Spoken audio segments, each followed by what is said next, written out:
welcome to the Fright Flicks review for the latest episode of The Walking Dead Season 6, Episode 6, Always Accountable. I'm your host, Nate. And I'm Jamie. My beautiful wife, Jamie. Together, we like to call ourselves Till Death Do Us Podcast. And we like to come at you every week from Fright Flicks to discuss one of our favorite shows on TV. Would you say this is one of the best shows on TV, or is it just one of our favorite shows on TV? Oh, I would say both, for sure. And as one of my tweets, you can find me on Twitter at WifeyKnifey. One of my favorite parts about this show is that it feels in scope so much like a movie.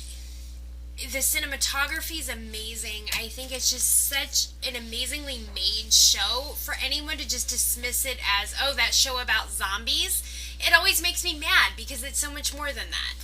Yeah, I mean, really at its heart, and this is the reason that it's been able to sustain for so long, is that it's a character-based drama with zombie action in it also. Absolutely. It's at its core, it's about people.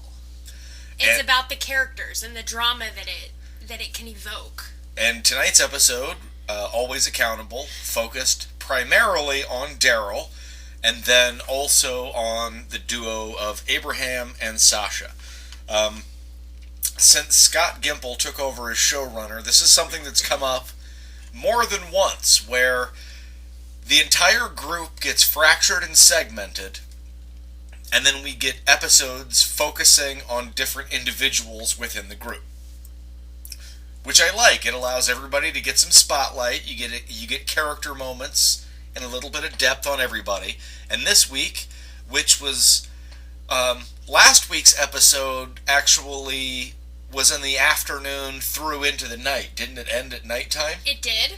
So this episode actually backtracks a little bit and ends before last week's episode ends. Yes, it does.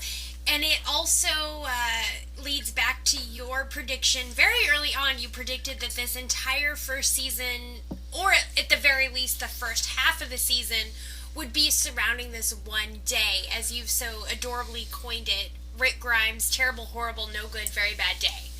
And so it's keeping in that theme. It's, again, Daryl on the bike and Sasha and Abraham in the car trying to Pied Piper this herd of zombies away from Alexandria. And everything goes amok when they run afoul of some gunmen and are attacked, and there's a car chase. Like, some dudes in a car are chasing after them, shooting at them with guns. And my first response was, oh, these are the wolves. These have to be the wolves. And our brother-in-law, who actually came over to watch the show with us this week, our brother-in-law said, no, they can't be wolves because the wolves didn't have guns. Otherwise, they would have used them in their siege of Alexandria. Right. So, Wes, that's a little shout-out for you. You better listen to our show now. Yeah, that one wolf picked up a pistol because Morgan let him, and then a couple of episodes later tries to use that gun on Rick. That's the only wolf with a gun. You know, they like to chop off arms and legs. They don't really use guns, so this is a different group. This is a different faction. It is, and then later on, we'll get to how they sort of confirmed that it is the Saviors, which is the group run by the character Negan. Negan! Who, I'm sure you've heard about in the news on social media recently. So he's definitely waiting in the wings because his heavily armed group of soldiers, called the Saviors, are now officially in the show. This definitely felt like a setup for the Negan storyline. Did it not? It did, because, alright, so almost to the minute, I would say, like segment by segment, there was some Daryl, then there was some Abraham and Sasha. They went back and forth. So it was 50-50. And if you don't mind, before we talk about Daryl, can we talk about the half of the episode that was Abraham and Sasha, which, I gotta be honest, like, I like both of those characters, but every frickin' minute of their half of the episode, I was like, come on, get back to Daryl. I wanted more Daryl. Yeah. For sure. I wanted the whole thing to be about Daryl, and the actors really did their best with it, but the characters they're nobody's favorite character. They're good characters. They're fine. They're very good characters. Yeah, I like them, but I think I speak for the Walking Dead fanhood collectively that we wanted more Daryl, and I don't know. It didn't seem like a good use of minutes here. We are not getting a lot of Daryl this season, and that does not make me happy, nor does it make me feel confident that we're going to see him for much longer. I feel like Negan might off Daryl. Yeah, you think that might be his... as... this is a comic book spoiler. It's not a show spoiler because we don't know. And we don't read spoilers, so even if it's out there, we don't know it. But Negan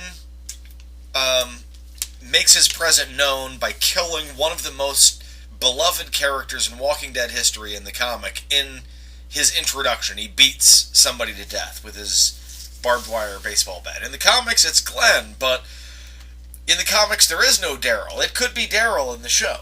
That's what a lot of folks on Twitter have been predicting. Oh, really? Yes, I've seen a lot of that on Twitter. And again, not being a person who read the comics, I was saying, like, well, what the hell? Like, Daryl's not in the comics. How is this a thing? But I feel like they are just sort of echoing what you just said, in that, of course, Negan's going to make himself known and hated by killing off a favorite character. And right. So once you told me that, it makes sense. So at this point in the narrative in the comic, there never was a Daryl, and Carol is long gone. So they could serve up any number of beloved characters to be killed off to prove that point, Okay, so the Sasha Abraham stuff, pretty much just filler. Why? Why do you... I'm just curious. I'm not saying I agree with you, nor that I disagree with you. What's your reasoning? Oh, and why I call it filler? Yeah.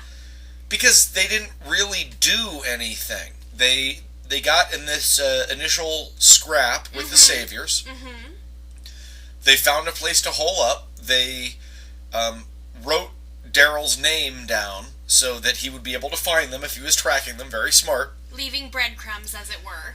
And then they hung out so that it was all a setup so that they could have 2 or 3 just like one-on-one character interactions where they dig deep, and it was just so obvious. I love episodes where, like, for example, the Daryl and Beth when they were on the run together. Oh, and then Daryl and Beth. Sorry, real quick. I still ship Daryl and Beth. I read Daryl and Beth fan fiction. I am a hardcore Bethel till the end. I'm just putting that out there. If you agree with me, if you disagree with me, please leave a comment. Please let me know. I love them. I wanted them to hook up. It made me so sad that I would never get to see that come to fruition. Okay, and then to continue what I was saying, they did it again with Daryl when he and Carol were chasing Beth's kidnappers into Atlanta. So Carol is his mother figure. I like when they have a setup that allows a lot of interaction between two different good characters. Okay. But I also like when that setup comes with something happening. There was nothing happening. It's like, well, they basically said, let's just hang out here and wait until somebody comes, and we'll just hang out. And that's what they did. They waited until Daryl showed up with a ride to pick them up. Right. And they just sat around and talked. Okay, I see that. This is all in the course of one day. And you guys, you're just going to sit around and talk? Like, I don't hate the characters for that. It makes sense. Let's take a nap. Let's chill out. Let's rest. Let's wait until Daryl comes for us. Okay, that makes sense. I don't want to spend half of an episode. Okay. I only get 8 before the break. I don't want to spend half of an episode sitting watching these two people just talk. Okay. Fair enough. So, this isn't like a huge negative. It's not like I'm super docking the show for it. I just think that, there could have been better time management used. Okay. Yeah? Fair enough. I'm not saying I disagree. Again, it it was not the most action-packed episode. There wasn't... okay, I take that back. There was action. There wasn't necessarily movement of the plot. Right. Okay, I agree. Okay, so that was half the episode, and then the other half of the episode was much, much more interesting when it focused on Daryl. Yes, and his sojourn through the woods. Yes, his little adventure, Daryl's solo adventure, which started off with him pushing his non-working motorcycle through the muddy woods. It so made me think of that scene in the Never-Ending Story, where the horse gets stuck in the mud, and the kid's like, no.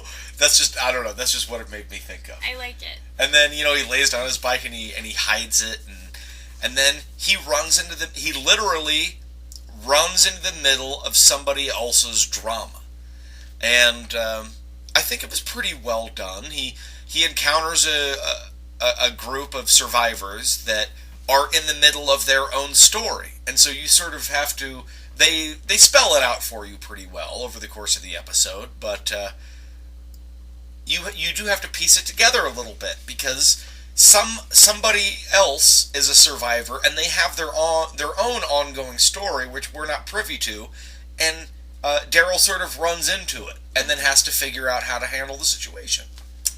Yes, that's what happened. So the survivors that Daryl meets are 2 girls and a guy, and they're looking for somebody named Patty, who they end up abandoning.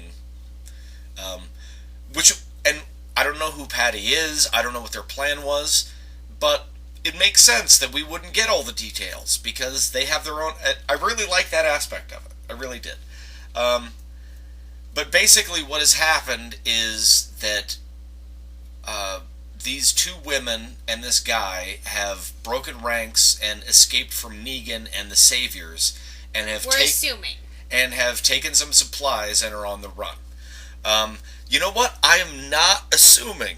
At this point, I want to say it's totally confirmed, because at one point, they're running away, and a guy who we're never really shown, like, clearly his face, I think his name is Wayne, but he's in charge of this group, and when one of the guys gets bit by a zombie, he shows up, ties off the guy's arm, and chops it off. And says, walk it off, which I couldn't get over.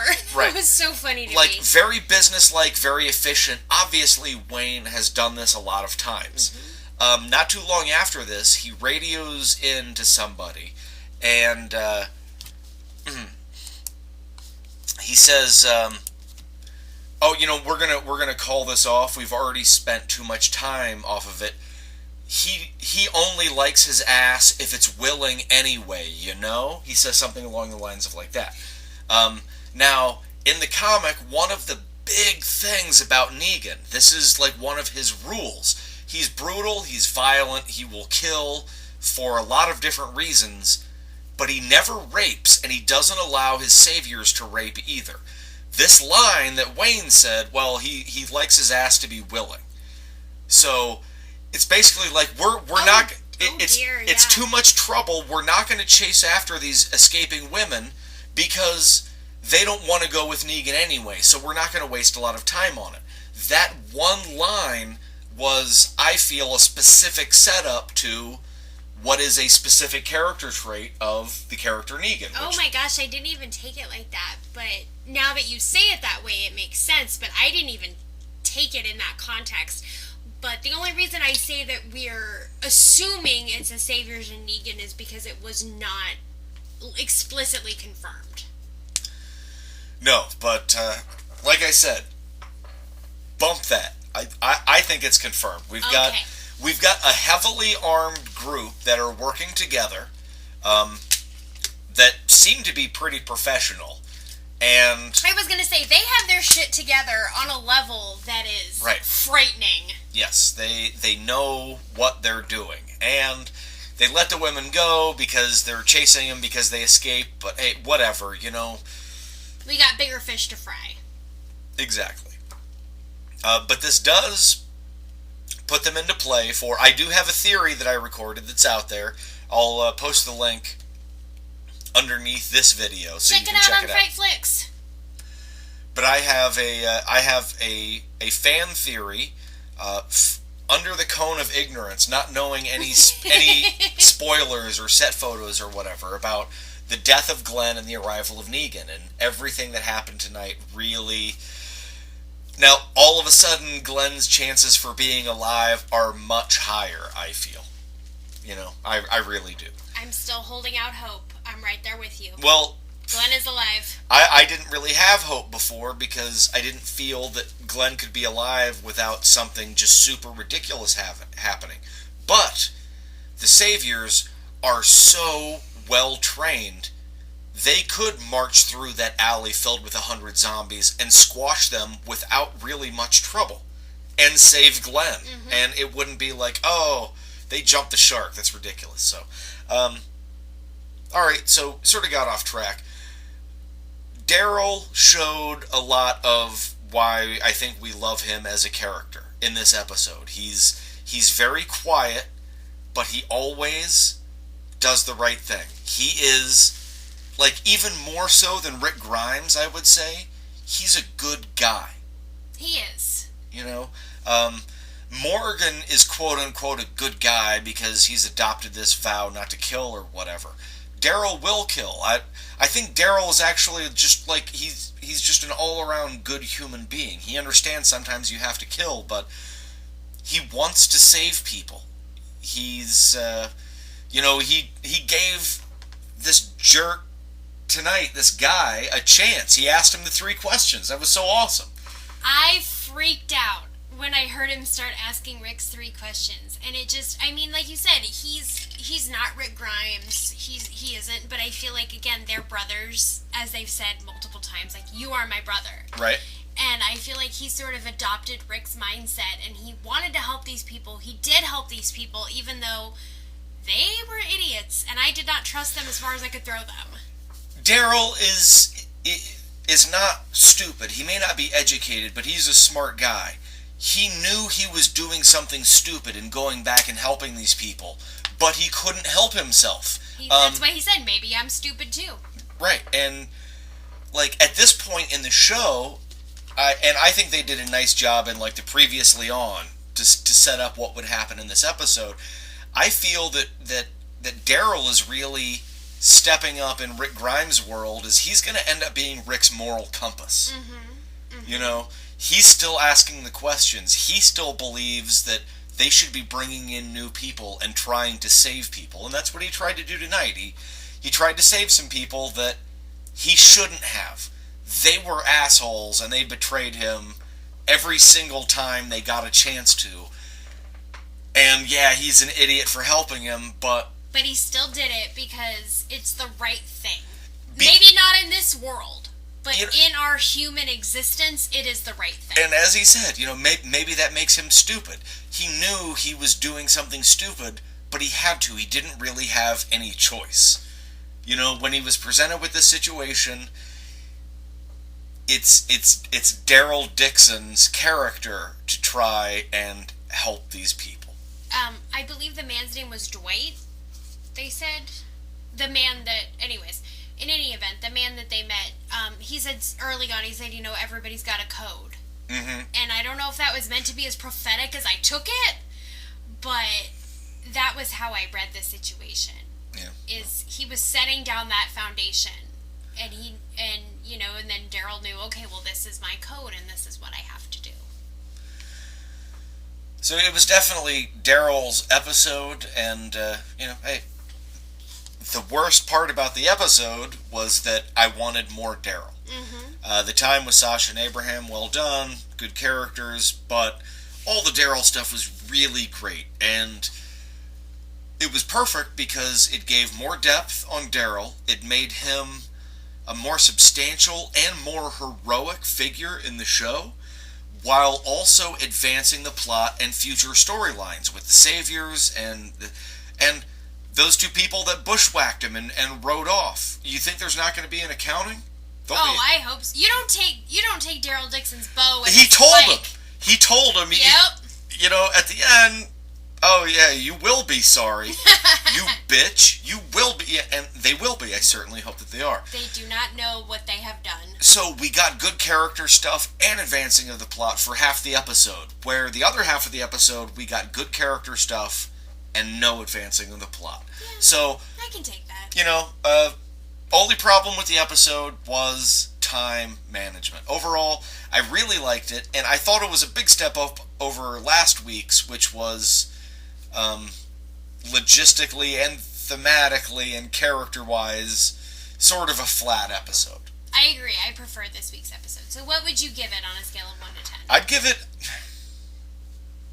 I'm fluctuating between a 7 and an 8. Okay. So you give it a 7.5. Yeah, let's say 7. I really like the Daryl stuff. The other stuff was good, but overall, I'm very satisfied with the episode. I thought it was really good. What about you? I'm gonna go with a 7. Yeah. I'm gonna go with a 7. I believe last week I went with a 6. Last week we both gave it a 6. That was the lowest mark from either one of us that any episode this season has gotten. So I would give this one a 7 for sure. Yeah, definitely a step up. All right. And we will be back next week with the review of the penultimate episode from this first half of the season. Oh, those are always so good. We get 8 episodes. We take 2 or 3 months break. We come back in February with new episodes. Something that the show has proven to me, and I've gone back and reviewed a lot of these episodes the last couple of months, but the season openers and season closers. And for each half of the season, episode 1, episode 8, episode 9, episode 16, they always deliver. This is a penultimate episode. It's setting up for something big. We've got the wolves in the mix still. We've got the huge herd at Alexandria's gates. And now we've got the saviors in the mix. There are a lot of different variables. And I'm looking forward to seeing where it all goes. You can respond to us through social media. I'm at Nateflix on Twitter and Facebook. I'm at Wifey Knifey on Netflix. On Twitter. On Twitter. I am also on Netflix, but they don't have a social media element yet. Not yet. And the easiest way to respond to this video is actually to just literally respond to this video. Make a comment. We actually read them. We do. We read and respond. We want to hear what you think. And until next Sunday night, we will be awaiting what happens next on The Walking Dead. Good night, y'all.